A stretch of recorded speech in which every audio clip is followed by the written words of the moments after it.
everybody. And I say morning because we're starting a little bit early today. This is Man Coverage, Knoxville Nate, Nate Digital, James Bonneville. James, how are you, buddy? Getting one step closer to football. I know usually you say any better would be a crime, but I guess we're not at that point today. No, we're one day closer. It's like it's like a little kid before Christmas. He's counting the days. So I'm pretty excited. I'm ready. The teams are getting ready. We got high school football starting up this weekend around here. I don't know about you guys, but we had the Jamboree this week for everybody in this area, and then we're starting off with the regular season this coming Friday. So people got to get their quarterbacks in line, and you better know who your starter is. Obviously, up in Columbus, they have selected Will Howard. Kind of expected, but I wanted to get your thoughts on what do you think of this guy? Do you think that plugging and playing a guy with this much experience is going to work? Does he fit Chip Kelly's offense? Your thoughts? God, that's a hard one. I mean, honestly, it would have shocked me if they didn't make him the starter right away. I just don't know if he's going to be the starter down the stretch. I will say this, looking at their quarterback room, I could see one, if not two, transferring out before the end of the year. Yeah, they're not going to have all five of these guys come week 6. I think somebody's on their way out. I don't think that Aaron Nolan and Julian Sayin both stay. Yeah. I mean, they're in the same class. We have two top 5 quarterback prospects in the nation on the same team. It's pretty crazy. And I don't expect both of those guys to stick around. I think Devin Brown is going to transfer. And I feel bad for the kid. It's not that he's no good. He's just not good enough to be the starter at Ohio State. Do you agree with that? Or I just don't think he fits the program, to tell you the truth. I mean, that's I like what I saw last year. I mean, it made it very obvious why they picked Kyle McCord going into last year. Yeah. Kyle McCord could run the offense. Yeah. This guy cannot. I mean, no offense. Nothing negative about him. He's just not good enough to play starting quarterback at Ohio State. And, that's been evidenced along with, everyone else who played in that Cotton Bowl game against Missouri. It was just like, okay, these are the guys that are not going to play quarterback. So we've got that set. And I think that, Will Howard is going to start. I think he'll play the majority of the first 2 games. I think they'll play the rest of the crew and see what they look like. And then I think after week 3, they're going to reassess. Who else in your mind right now has a quarterback battle going on? And, you think it's going to be decided soon? What else sticks out to you around the country as far as quarterback battles go? Is there any others, besides Ohio State that you think are still undecided? I keep hearing North Carolina's is undecided. That Max Johnson, which is shocking to me, doesn't have that wrapped up. I thought that would have been a no-brainer. It sounds like there's a 3-way battle between Connor Harrell and Jacoby Criswell down in Chapel Hill for who that starting quarterback is. And I would have guessed Max Johnson would have had that thing wrapped up the second he committed, and it sounds like that's not the case. Yeah, I liked him at times at Texas A&M. Is he on his 3rd school now in 3 years again? Yeah, A&M, LSU, and now North Carolina. Yeah, this is a guy that when we were talking about all the players that have gone to all the quarterbacks that have gone to 3 schools in 3 years, I think I left him out. But that's another one to keep an eye on. What about these Florida schools? We've got transfers obviously coming in. We got DJU at Florida State. We got Cam Ward at Miami. What do you think about those 2 guys and their fits at those 2 locations? DJU, I think, is going to be the harder one to figure out because he is very different from Jordan Travis. And, is it the guy we saw at Clemson, or is the guy we saw last year at Oregon State? Because even his Oregon State numbers didn't blow you away like what everybody was expecting.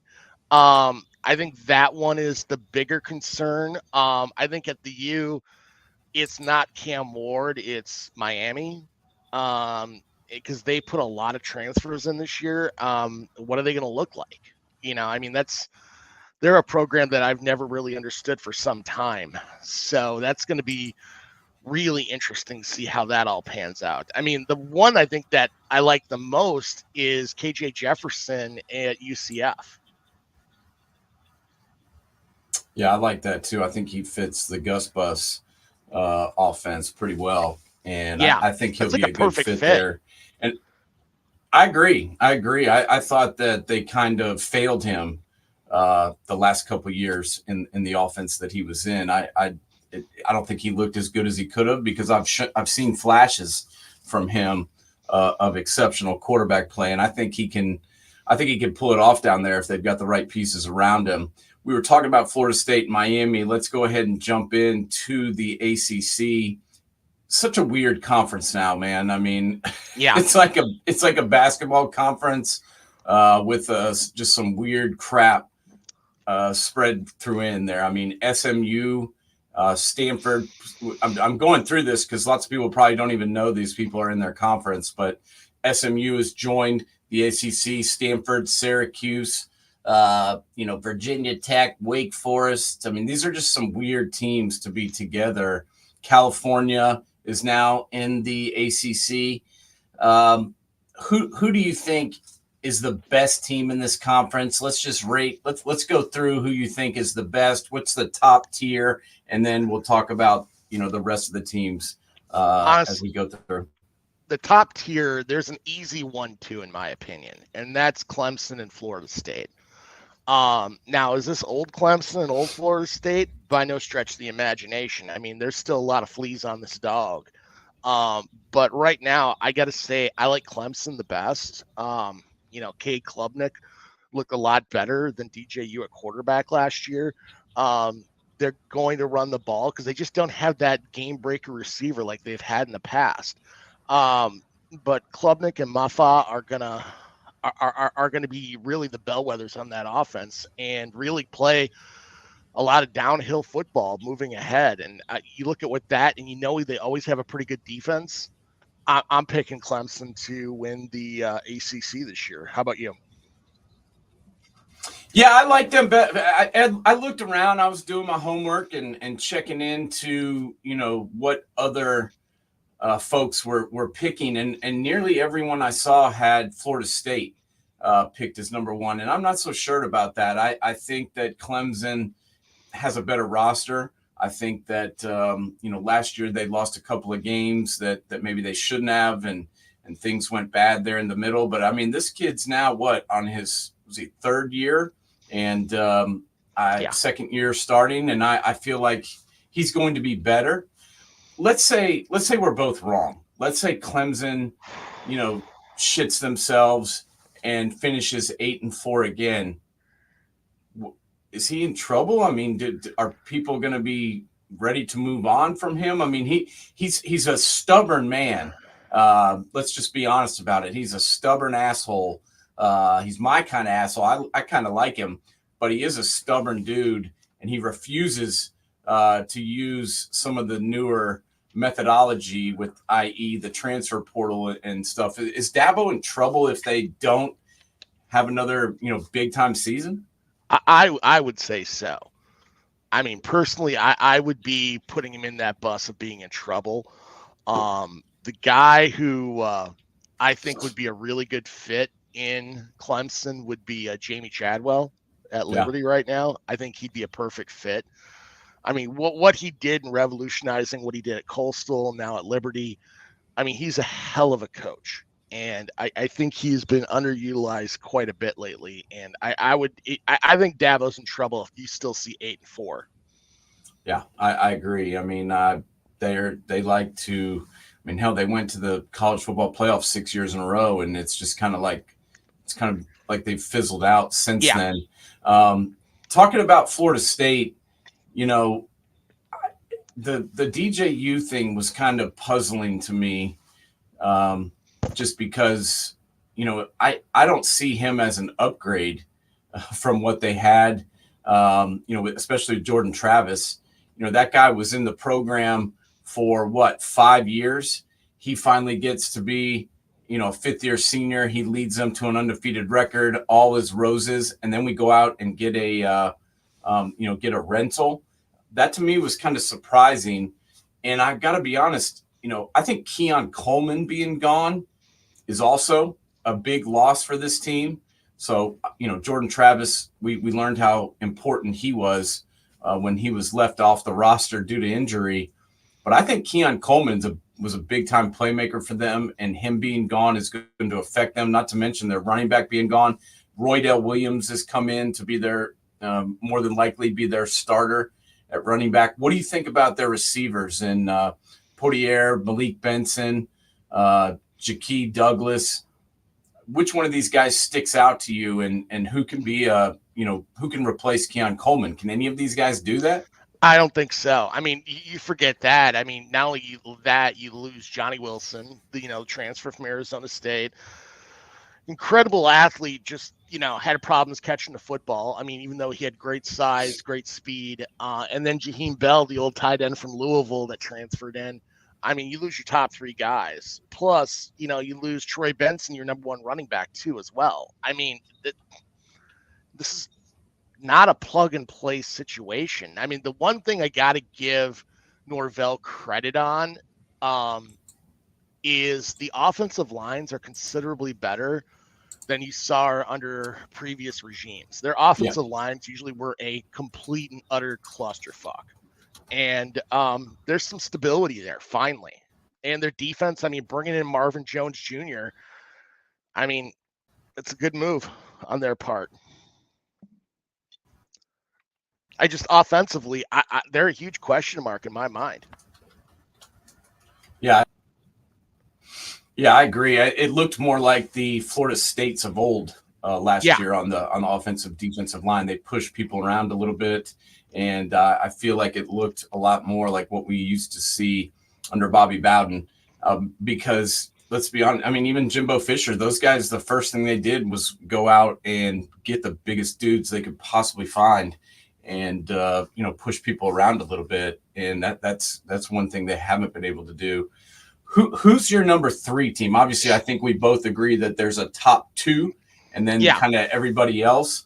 Who's your number 3 here? Do you like Louisville or do you like Miami? What team do you think is right behind these two guys, if there's anybody that can be close to them?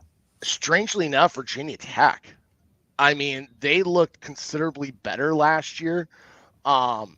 They bring a lot back in Drones and Tutton in their backfield. I mean, they bring their entire offense back. They got 11 stars on offense and 9 on defense. I mean, right now, I like them.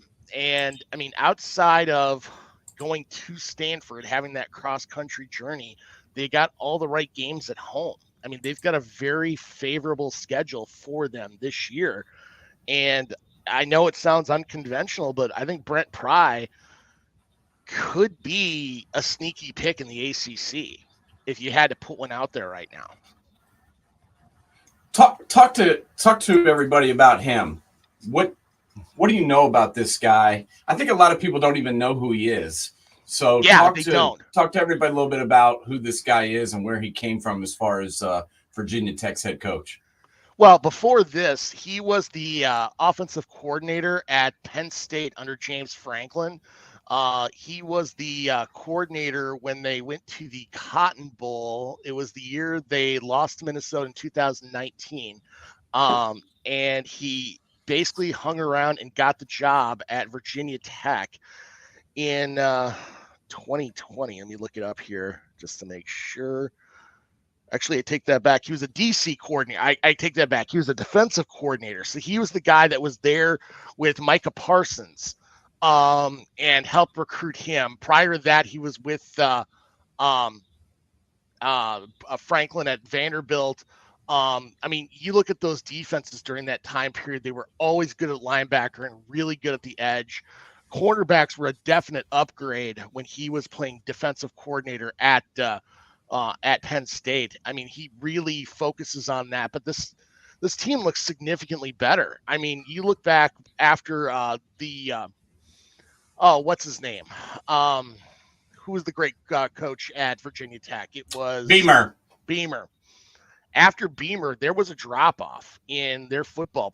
I mean, they just were not the same team. Not as good in defense, not as good in special teams. I mean, Justin Fuente really did not do much. Everybody thought that you were going to see Bud Foster take that job. I don't know if Bud Foster was ever going to be a real head coach. And when he left, there was this thought that Beamer's son was going to come back and take the job. He didn't. He stayed at South Carolina. And Brent Pry has really pushed this program along. I mean, there was question marks going into last year. Would he even keep the job? And there was significant improvement last year. So yeah, they won 5 out of 7 down the stretch. And yeah. I think a lot of people are probably going like, why are you guys even talking about Virginia Tech? But they finished the season trending in the right direction. I think a lot of people don't even know who their quarterback is, but Kyron Drones was kind of a rising star last year, and showed some flashes, especially down the stretch. Like I said, winning those last 5 out of 7, and I've heard a lot of other people picking out other teams to be ahead of them. I've heard a lot of folks talking NC State, talking Louisville, Miami, other teams being ahead of them. But I like this pick here, and I think it'd be good for college football to have Virginia Tech back in the fold. Well, I mean, he threw for 2,000 and ran for 1,000 last year. That's pretty good. I mean, that's saying something right there. And Tutton, put up, 5 yards a carry, 10 touchdowns, almost had 1,000 yards. I mean, they just look like a different team down the stretch. And I think they're finally catching their wind moving ahead. So that's who I'm picking third. Who do you got third? Yeah, I like them. I was more leaning a little bit towards NC State, mainly because of their coach, Dave Doeren. I'm a big fan of that guy. I mean, think of what he did last year. I mean, I thought last year was year 1, correct? And I thought he did a pretty good job for a first-year head coach, and they won at least 8 games, 6 out of the last 7 years. They've kind of been a program that no one talks about, who's been a model of consistency in this conference. And I think that they have a chance to get better in year 2. He's done some pretty good work in the portal, kind of unnoticed work. No one really talks about what he's done, but he's gone out and gotten some guys to come in and, supplement this team, especially depth-wise. Maybe not so many, starters on defense, but a lot of guys that can come in and, add depth to this team. I think they have around 5 or 6 guys that are on their, they're on their 2 deep that are going to, contribute. And they have 2 guys, DK Kaufman at free safety and Jihad Carter, kind of their nickel guy, who are transfers who have come in and I think will help this team out. And, Noah Rogers from Ohio State, a kid that we know a lot about. He transferred down there to get on the field. I think he will. I think he'll help.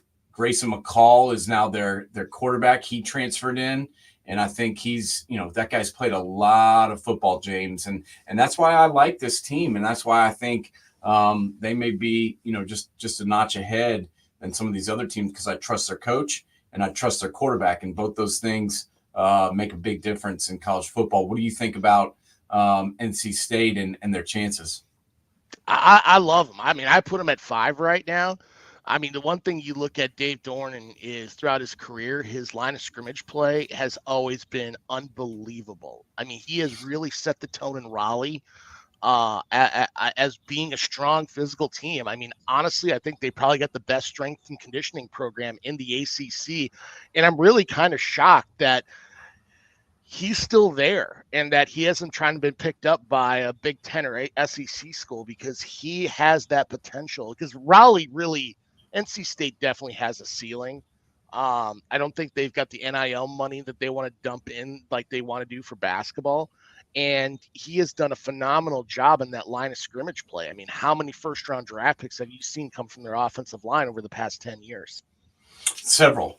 Yeah. And I think I was kind of impressed that they, went out and got Dave Doran. I think he's a good coach, and I like what he did last year. I mean, especially that Notre Dame game. That one to me really, really stuck out. And this team I think has a chance of competing in this conference. Who you got next? I'm going to go with Louisville. It's not like it's an unknown factor that I'm a huge Jeff Brom fan. He bring in Tyler Schuff to be the quarterback. I mean, it's like a perfect fit, and everywhere that guy's gone, he is. I mean, look what he did with Aiden O'Connell as being a walk-on, and the guy's in the NFL now. I mean, that guy does more with quarterbacks than I've ever seen. And in all honesty, it wouldn't shock me one day if he's on Sundays coaching in the NFL, because he's got that kind of mindset. And I really like. I mean, they were ahead of schedule last year. I did not expect them to be that good that quick. So, what are your thoughts? That's what I was. Yeah, I actually got Louisville and NC State confused because I was thinking of Brom's first season. But I agree. They were way ahead of schedule. I like what they did. I mean, this team is a little bit of an unknown for me, just because they have 7 guys that are going to be starting on offense that are all transfers. Yeah. So I don't really know. That's why I didn't really know what to say and what to where to put these guys, because I have no clue what this is going to look like. I like what they did. I like going out and getting Mark Redmond, the tight end. They got Donald Chaney, the running back. They brought in Ja'Cory Brooks, the wide receiver. They brought in a left tackle in Monroe Mills. So the proof is in the pudding as far as where these guys have been rated and what they've done. But what will they look like together? I really have no idea. I mean, this is a completely different team from last year. I feel like at times, the quarterback play kind of held this team back last year because they were running the football with a vengeance. And the defense was playing, I think, a little bit ahead of where they should have been. They were doing things that I didn't really expect them to do. But I feel like, quarterback kind of held them back. So do you feel like, this kid Tyler Schuff can come in and be the answer there? As ballyhooed as he was coming out of high school, he just never had the correct opportunity, either at Oregon or Texas Tech. He doesn't have that problem at Louisville. And Jeff Brom's ability of developing quarterbacks is unreal. I mean, there are so many years in the Big Ten where Jeff Brom, you looked at their roster going into camp and you're like, how in the hell are they going to do anything? And what do you know? They're in a bowl game. They're 8-4. It was constant. I mean, go back to that Music City Bowl between them and Purdue. I mean, them and Tennessee. I mean, they weren't even playing their best gosh darn receiver, and they still won. I mean, Karlaftis wasn't even freaking playing, and they still won that game. He is one of the smartest coaches in college football today, and he doesn't get the credit because he's not at a name brand school. But Louisville's got NIL money. I mean, you got a lot of people with the horses down there. They got cash, and they're going to throw it around to make Louisville a contender, and quick. I concur, Doc. So where do you have the Canes, buddy? Not in the top 5. A lot of people are, I hear it every season that the Canes are back. The Canes are going to do it. I just have no belief in it until I see it. That Georgia Tech game last year, I'm sorry. Mario Cristobal, I lost all credibility in Mario Cristobal after that Georgia Tech game. Well, considering he had already done the exact same thing before. Yeah. That the exact same thing happened at Oregon when he was the head coach there, where they had the game won.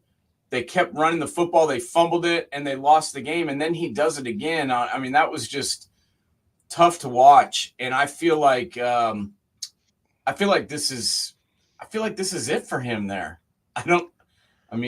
It The just problem has is not do looked they have the good. money? I mean, John Ruiz came out this week, their big NIL guy, saying he's running into some financial issues. I mean, this Yeah. is just not. I don't know what Miami's going to do because they sunk a lot of money in getting the Cristobal there, and the identity is just not there. They just don't have that tough mentality that you were expecting them to have. I mean, getting a new quarterback in there, I'm not going to lie, it was probably a good move because do we even need to bring up Tyler Van Dyke? No. Because, man, as good as he was as a freshman, his sophomore and junior year were an absolute freaking train wreck. Yeah, and he just went backwards, and I think that is a big red flag in my mind when you can take a guy who's had proven success and he gets worse under you. Yeah. And I know that Cristobal had a couple of good years there at Oregon, but let's be honest, James, as a head football coach in college athletics, he's 74 and 73. So I know a lot of those games were at FIU, but I mean, you can throw all these games together, and this guy is, about a 500 coach, and that's what he's looked like at Miami. He was 5-7 and 7-6, and as you mentioned, a lot of cash was invested to bring this guy in. They went out and paid off his buyout at Oregon to steal him away, and then went in and paid him a ton of money to win 5 to 6 games. I get it that they may be financially strapped, but how can you keep going when you've got this guy who can't win any games? But you're right, they may be stuck. I mean, they gave him a 10-year contract that's worth, in essence of $80 million. Yeah. He was the highest paid coach in college football, and he certainly hasn't looked like it. Yeah, I really do not understand that program one bit. Like, honestly, you would think Cristobal would be good. I mean, granted, Miami's got so many problems. I mean, you play at a freaking stadium that's an hour away from your campus. Hardly anybody shows up. Until I see it, I won't believe it. That's why I will not. I mean, yeah, they bring in, you bring in Damian Martinez and Cam Ward. I mean, that should shock people enough to put them up in the top 25, and a lot of people have. But I've been burned enough by them. This is like Miami being back. I mean, Michael Irvin is in his, late 50s now? At least, yeah.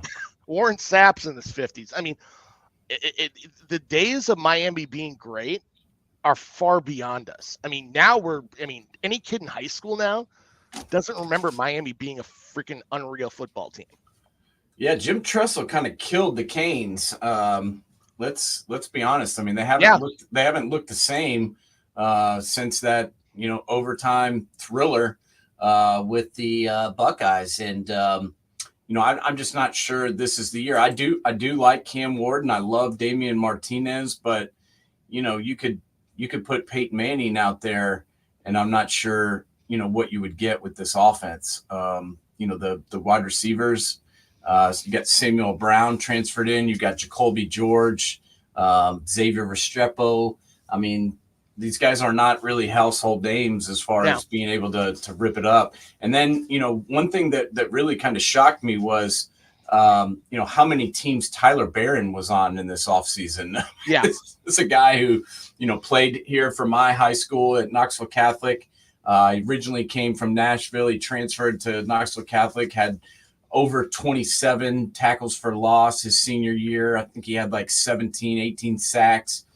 Really, really showed out for the Vols on defense the last 2 years. I thought he would stay at UT and finish his career out, but instead he decides to transfer to Ole Miss. He's on the Ole Miss roster for about 3 weeks, and then I thought he went to, was it Louisville? Mm-hmm. And then he went to Louisville for like 2-3 weeks, and then he ends up at Miami. So I'm super confused about what the hell happened with his offseason. And I like him. I think he's a really good player. I've seen him up close, obviously, and he looks like like an NFL outside linebacker. He looks like a a D end. But this defense for the Canes to me is just kind of a question mark because I'm not really sure what to expect. Yeah, they're always a question mark for me. I mean, honestly, God, I've seen too many years where there's so much hype, and at the end of the day, they just crap all over themselves. Yeah, that would be the Georgia Tech game. Yeah. Anybody else here that that you're liking in the ACC that you think still has a chance that we haven't talked about? Not really. I mean, there's just, I mean, there's like 3 tiers, and that bottom tier is just like falling off a cliff. Yeah, I mean, as we talked about at the beginning, some of these teams, man, I mean, Stanford, Cal, even SMU, Stanford and Cal, I mean, they were just kind of left with no place to go. It was like musical chairs, and the music stopped, and those 2 guys were still standing there with nowhere to go. You throw these teams in the ACC, and you're talking about going from Cal Berkeley to Coral Gables. That is a pretty lengthy trip, buddy. I don't know how that's going to work for a team that's struggling to begin with. I mean, you look at Cal's road schedule. They go to Auburn, to Florida State, to Pitt, to Wake, to SMU. Man, those guys are going to have more frequent flyer miles than Hawaii. Yeah. Yeah, they're going to have some free trips and probably lots of time to go on them as they miss postseason play. Talk to me just for a moment about, Duke for a second. Obviously lost their coach. They bring in Manny Diaz, who honestly I thought was a pretty good hire for them. And then I loved the addition of Malik Murphy. Yeah. I kind of wanted Malik at Ohio State just because of what I saw from him when he was forced into action at Texas. Do you think this program takes a major step back with Manny Diaz coming in, or do you think they can still somewhat compete based on the roster they've got? I think they can compete, but I think when you mean compete, can they make a bowl game? They lost. That's what I mean. That's what I mean. Yeah, I mean, is it possible? Yeah, I mean, they got some hard parts of their schedule. I mean, you've got Florida State, SMU, Miami, NC State, all on their schedule. I mean, they're going to have to go undefeated non-conference, and there's a shot. I mean, there's a legit shot that they could do it. I mean, Malik Murphy I'm shocked that he wasn't the guy that Florida State went after, or he didn't go to Ohio State. Like, why he ended up at Duke really kind of blew me away, because he should have been one of those top 5 guys coming out. Yeah, I thought Notre Dame might look at him. I thought Ohio State would look at him. I thought Miami would look at him. I thought Florida State would look at him. And when they said he was going to, I mean, I don't know if he was late to the party. I have no clue, but he was early. Shocked. That's what I'm saying. I don't understand why he went where he went. It's just very confusing to me why he ended up at Duke. It wasn't for the money. No, because I'm sure they didn't pay him. I'm sure he probably got some type of financial package, but he didn't get any more at Duke than he would have at any of those other locations. And I think he would have been a better fit than some of these other guys. I mean, he was in the mix to be a starting quarterback at Texas last year. Oh yeah. And now, yeah. I mean, there wasn't a huge drop off. No. Between him and Quinn Ewers when Ewers went out with injury. And that's, I mean, he was ahead of Arch Manning. Yeah, who's looked pretty damn good. Yeah. In the limited action we've seen of him, and especially this most recent spring game, he looks like a quarterback that could start at any team in the country. And this guy was ahead of him last year. I think it's weird that he's been extradited to Duke, and that's what I call it. Because it seems like he was kind of like made to go there or something. I don't know. It's confusing to me, but ACC, kind of an interesting conference. Definitely going to be fun to watch what happens here. And, probably my biggest question is, what does Clemson look like? Do they get back to competing? And obviously they've got a better chance of making the playoff this year because it's a 12-team playoff. But can they make it, and can they beat anybody, any of those teams in the top 12? That remains to be seen. Yeah, I don't think so, but we'll see. Yeah. So let's talk a little bit about the Big 12, or as I call it, the Big 16, because there's 16 teams in it. Also, a very weird assortment of college football teams. I mean, it's like people threw darts and on a map, and then okay, I'm going to throw it 16 times, and wherever it lands, that's the new conference. And that's what we've got with the Big 12. We've got a couple of Pac-12 teams in Arizona and Arizona State, Colorado, who was once in the Big 12 and then went to the Pac-12, and now they're back. You mentioned Central Florida. We got Cincinnati, BYU, who's been an independent for a long time. We got Baylor, Houston, Iowa State, Kansas State, Oklahoma State, TCU, Texas Tech, Utah, and West Virginia. Who's the best team in this conference, James? I'm going with Utah. I mean, you look at what they got coming back, and really, I mean, history is showing what Whittingham's done in Salt Lake has been, quite frankly, amazing. I mean, year after year, they have the exact same identity. It's kind of like what Dave Dornan's built in Raleigh, except way better. Like their identity, they're a street fight team. Their offensive and defensive lines are incredibly aggressive. They're going to win in the line of scrimmage, and it all comes down to their speed and their quarterback playing. You got Cam Rising back. I mean, right now, I would have to say I would pick them to win the Big 12, which is weird saying they're in the Big 12 because I can go back to remember when they were in the WAC, they were in Mountain West, they were in the Pac-12, and now they're in the Big 12. Trying to keep all this stuff straight in my head over the last 20 years is just mind-boggling. But Kyle Whittingham is probably one of the top 5 coaches in America, and he doesn't get nearly the credit he deserves.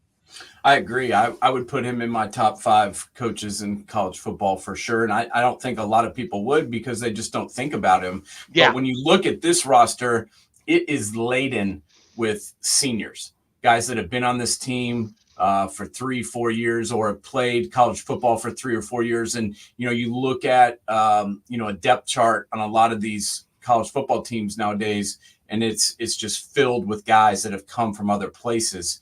This team has 2 transfers in their 22, all 22 look for offense and defense, 2. So the rest of these guys have been in this program. They know what their coaches want of them. They know what the system is. And let's be honest, I mean, Cam Rising's played some good football, and he's been at Utah, it seems, for about 10 years. Yeah. Last year, it was weird. I think they kept saying, he's coming back. And then they get to like the last 3-4 games and they're like, no, he's not coming back. And that to me was kind of confusing, but I think it may have been a good thing because I don't believe it's good to rush somebody back from injury, especially when you're not sure whether or not he's ready. So I feel like it was maybe in his best interest to do that. But you talked about all the conferences they've been in. Every single conference they've been in, they've competed hard. And people forget they won back-to-back Pac-12 championships and played in the Pac-12 championship game a number of times and, made it to the Rose Bowl. And I think their success is going to continue in this new setup, in this new conference. I like their running back, Micah Bernard. They brought in the one transfer that I mentioned was Dorian Singer on offense. And they've got Micah Pittman, who's also, transferred there, I think last year and, looked pretty good. So I like this team and I like this coaching staff and I like the veteran presence at quarterback. Who you got second in this conference, or who's your team that you think's close to them? Honestly, K-State. I mean, I look at their schedule and what they got coming back. I think Avery Johnson is probably one of the biggest underknown commodities out there today. He's taken over for Will Howard at quarterback after he transferred out. And quite frankly, I think Avery Johnson would have been the quarterback if Will Howard stayed.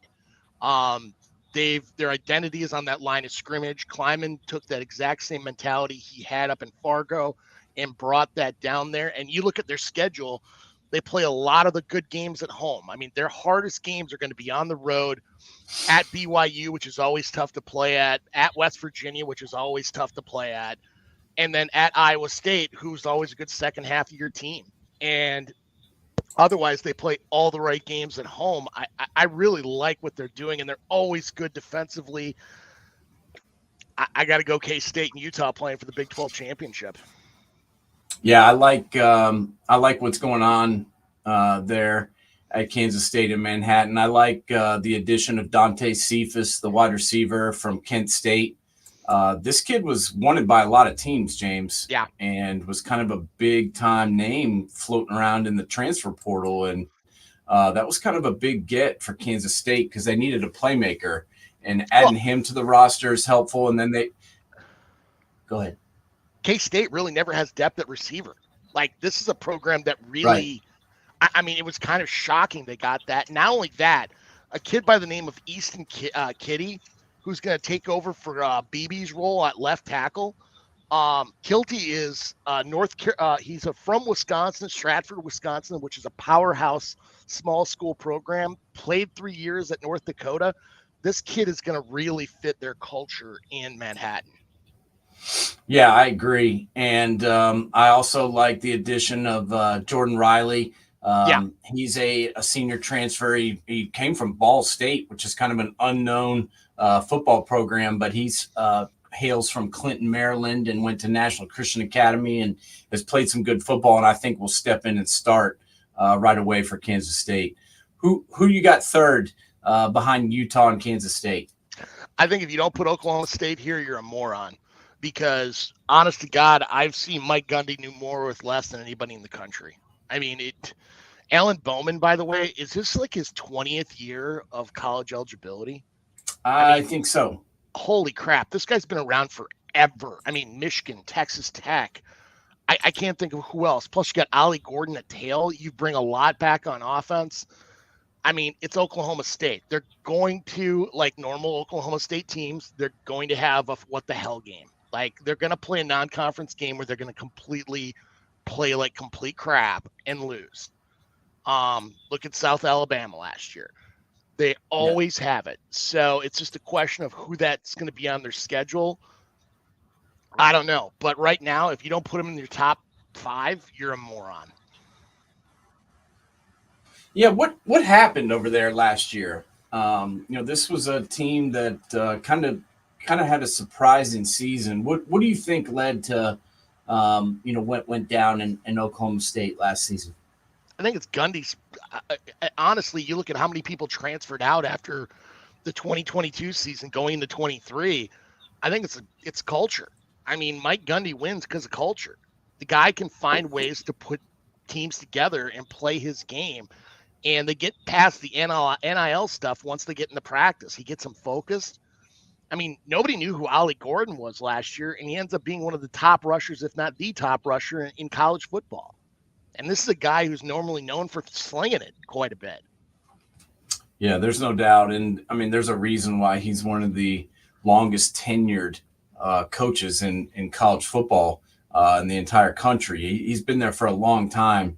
And this guy, played there. He's coached there. I mean, he kind of is Oklahoma State football. And I do expect them to have a pretty good season, especially with the way this conference stacks up. Who you got next? I'm going to Ames. Matt Campbell and the Iowa State Cyclones. I mean, really? you bring in Rocco Becht back, who really outplayed himself last year, and they bring a lot back. I mean, I was expecting them to have a really down year. Down the stretch, they played some really good football. I mean, they went 5 of the last 7. They won. And this is a program that a lot of people were expecting to be in the bottom 3. And they showed up and showed out. Yeah, it was easy to ignore them in the beginning of the season, but they finished 6-3 in the conference. And nobody really mentions that. And, they bring back a lot of production. And, I like their tailback, Abu Sama. He posted over 7 yards per carry. And then, as you mentioned, Rocco Becht is coming back at quarterback along with his 2 top wide receiver targets. So I like this team. I'm kind of surprised that you haven't mentioned a team that wears blue and starts with a K. I know you like their coach, and I kind of thought you'd have them up a little bit higher. You think that Iowa State is going to be that good? You think I think Campbell's? Iowa State's going to be that good. Wow, honestly. Wow. Well, I think it's time because Matt Campbell's kind of, I believe, lost a little bit of his luster. Don't you agree? I do. I mean, honestly, after Brock Purdy left, there was that little bit of swoop down. But he really showed something, and I still say he's still going to be one of the top candidates once another big job pops up. You think so? Yeah, I really do. I mean, I don't see him when the Detroit Lions were looking at him. I didn't see him being an NFL guy. But I still do see him as being a coach that could go to another program in the Big Ten or the SEC. I agree, but I mean, it used to be like every job that would open, the first name would be Matt Campbell. True. And then recently it just hasn't. We haven't heard him being mentioned as far as bouncing out. And let's be honest, he's chosen to stay. I mean, could it be he just likes it there and he wants to stay there and take care of his baby? I mean, is that possible? I mean, I think he's shown that he's got loyalty to that school and that football program. I just, it's so hard to recruit there since you don't have an airport Ames. You got to go down to Des Moines all the time. I mean, they're really in a tough situation, and they're always going to be second fiddle to the Hawkeyes, no matter how hard you try in their own state. Except for on offense. Except on offense, which, let's be honest, I mean, quite frankly, there are Pee-wee football teams that have a better offense than Iowa. So I've got to give, that I hate Jim Harbaugh, and I'm not alone in that regard, but I do. The fact that guy won that many games with Cade McNamara as his quarterback, though, is pretty impressive. Well, it's a testament to that offense and defensive line, which was so good then.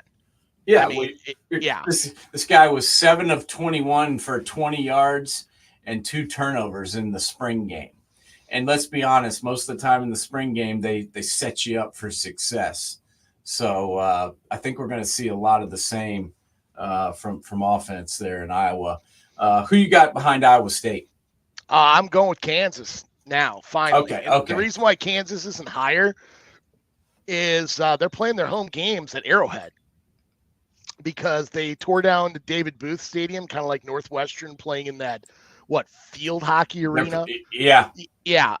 So they're going to play a lot of their games at Arrowhead this year, and that's nowhere near campus. Actually, it's not even in the same state. So, I mean, are we going to call them the Missouri Jayhawks this year? But, I mean, you look at this roster offensively. I mean, you bring back Jalen Daniels. I love Jalen Daniels. Jalen Daniels. I mean, the only question mark I have is that they lost their OC to Penn State. But Lance Leopold, I mean, everywhere this guy goes, he wins. And I'm really impressed with this guy. I think next year would be the year once they get that stadium built. What are we going to see? And honestly, he's another guy. I'm quite frankly surprised he's still in Lawrence. I mean, I think he will at some point in the very near future be in the SEC or the Big Ten. It's just a question of where. Yeah, he was mentioned in the Texas A&M coaching search. That name came up quite a bit in that regard, and I thought he might bolt, but I see him sticking around now, considering they're building him a stadium, and this year obviously is going to be tough playing off campus. But hell, Miami does it every year, so maybe some of these other teams are going to take a book out of the page out of the book of the Canes and see what happens. But Shane Baumgartner is a redshirt senior transfer at center for the Jayhawks, and he hails from Tiffin University in Ohio, a very small, obscure school, but plays some good football and expects to start for them. And he's one of the transfers they brought in. But this Jalen Daniels kid, he's absolutely legit. He can play. He can put points up. He can run it. He can throw it. The thing that I like about him the most is, when the game is on the line, when the pressure points are at their highest, he seems to perform his best. And, I'm talking about some of those overtime games what was it, 6 overtime game where, they just kept going. And I love this competitive mentality of this kid. What do you think about the Jayhawks defense? I don't know much about this group, and I don't know if they can slow anybody down, but that's kind of been their one problem the past few years. They've been able to put points on the board. They just had difficulty stopping them. And I think you're going to still see that same problem. They lost some really good guys. Some guys went to the draft early, which kind of threw me. I think that's going to be a real struggle point for them. Austin Booker, if he would have stayed for another year, the Minnesota transfer, I think that kid would have been, probably a second-round draft pick in this year's draft if he would have stayed.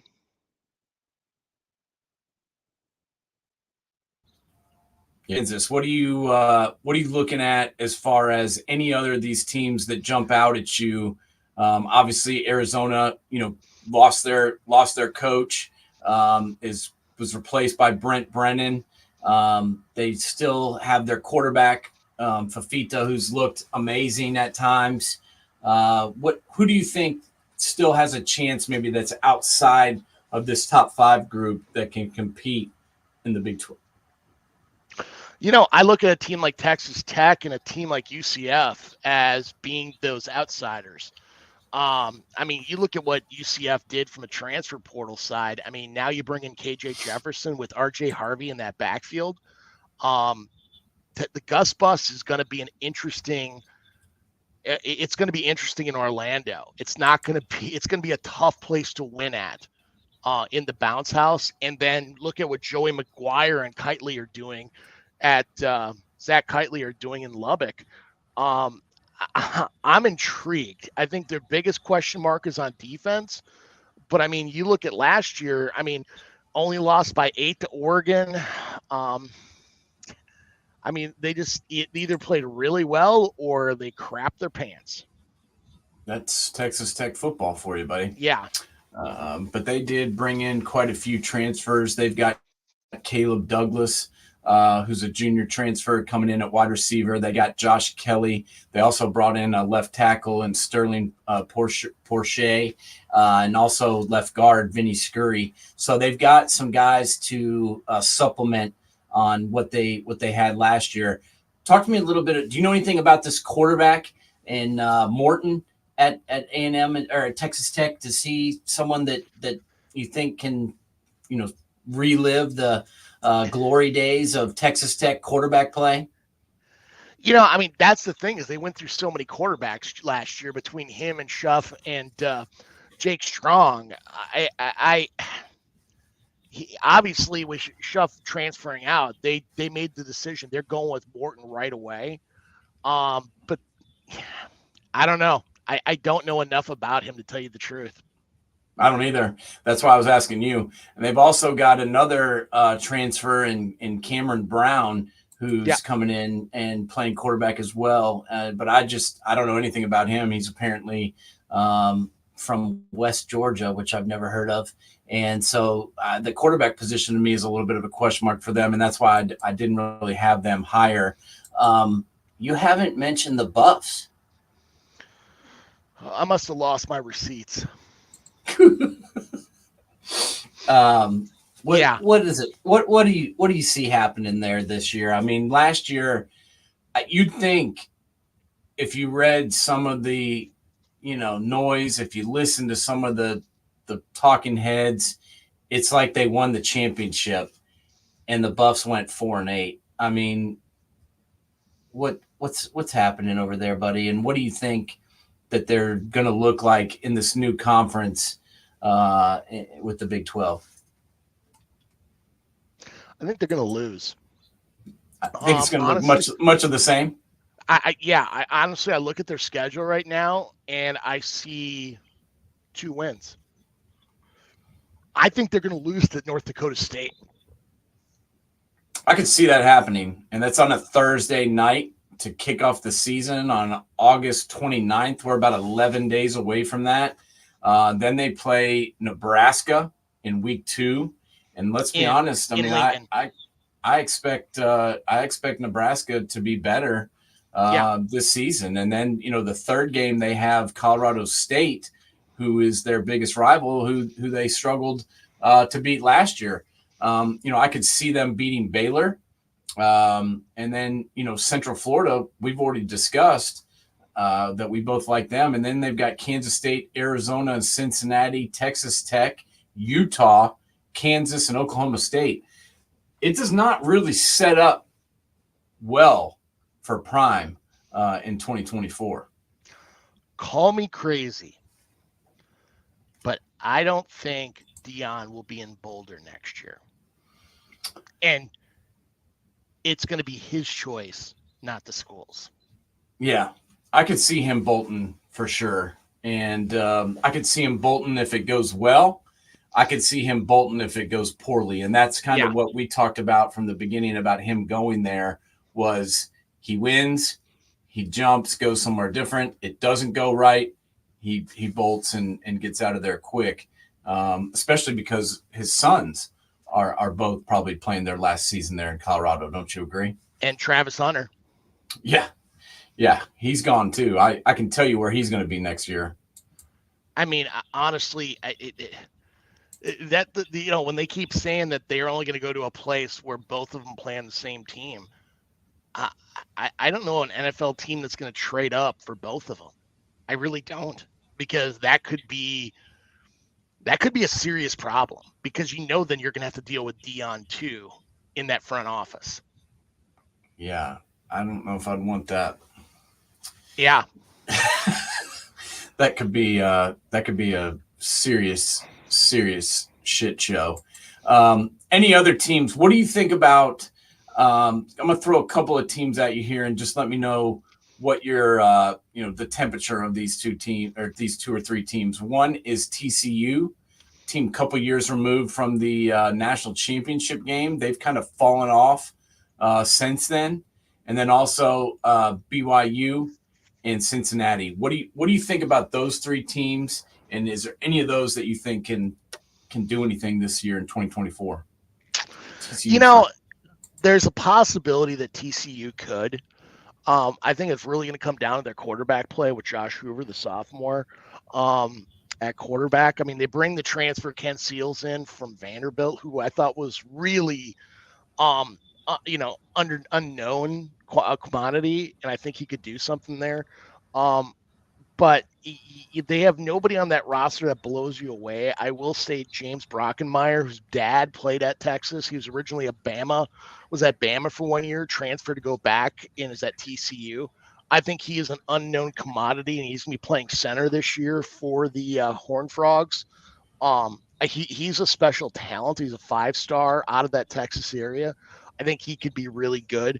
I have a hard time seeing, without that big playmaker on their roster like they had with Quentin Johnston in that running game, to really make that next jump. I think Cincy is a mess right now, and I think they're going to be probably looking at a new head coach next year. I didn't understand why they hired Satterfield to begin with. I think it was a reactionary hire after Fickle left. I don't even know who they would go after right now. Who do they get? I know who I would.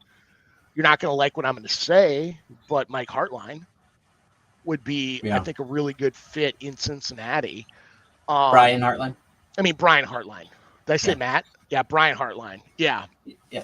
I like Corey Kiner, the running back, but honestly, I look at this roster and I'm like, it doesn't blow me away. BYU, you know what you get from year to year. I mean, Jerry Bohannon, the quarterback there, though, is a very different type of quarterback in Provo than what they're used to.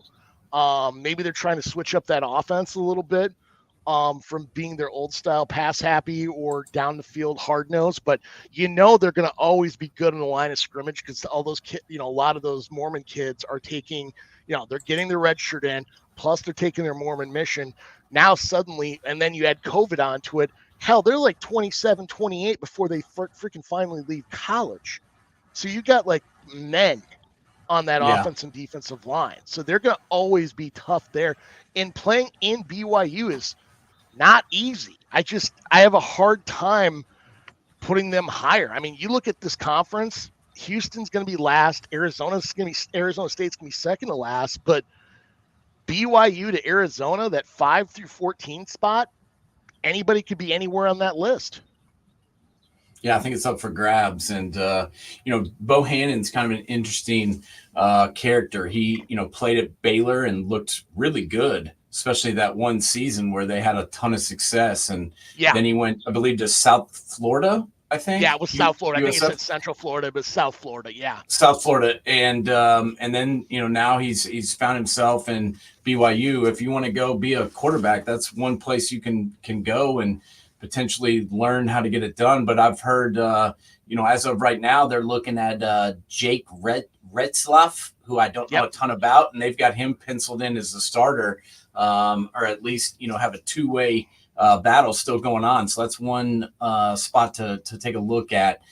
These two conferences, man, I got to tell you, it's hard to pick who, is going to win this conference top to bottom. I think we've got it pretty ironed out as far as the top teams go with Clemson and Florida State, and then also Utah and Kansas State. But behind those, I think it's pretty jumbled, and especially, the Big 12. I feel like there's a bigger jump from the top tier in the ACC down to in the Big 12. I think it's a more of a mess as far as what's going to happen there. So, well, I mean, heck, you look back to the year TCU played for the national title.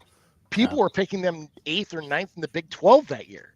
And I mean, this conference is just, there's a lot there, and it's who catches fire and who moves it on from there.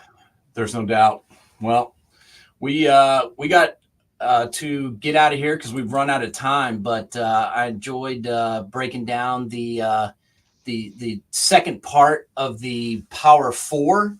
Now is what we've got going on, and maybe this is going to just be Power Two before too long, but that's what we've got to deal with. And man, it's just weird to me to go through the list of teams in these two conferences, because I would have never ever put any of these teams together side by side. Conferences straight is just it's mind numbing. I was like, it was funny when we were talking about Utah and Oklahoma State. Guess who the coach was at Utah before Kyle Whittingham? Urban Meyer. Yep. And who was the coach at Oklahoma State before Mike Gundy? The guy, the dude that's won at LSU. I can't remember his name. The guy who played that won the national championship. Les Miles. Les Miles. Thank you. I mean, think about that. Yeah. You had two guys. They finished off two legends, and then for another 20 years, sustained that program. That's pretty good. I like that. And that's why we've got them in our top three, because those two teams keep their coach around, and that makes a big difference. Absolutely. So, football season will be here before you know it. Everybody enjoy the last few days of seeing their guys and girls around who like sports, because once college football begins, you can kind of kiss them goodbye on Saturday. Because anybody who had a wedding scheduled on a college football Saturday, what the hell are you thinking? Shame on you. There should be laws against that. No doubt. All right, bud. Well, keep it up and keep your chin up, and I'll talk to you again real soon. Okay. Man, we'll talk later. Right, thanks everybody tuning in, and check us out next week as we will break down the rest of the college football landscape. Peace out.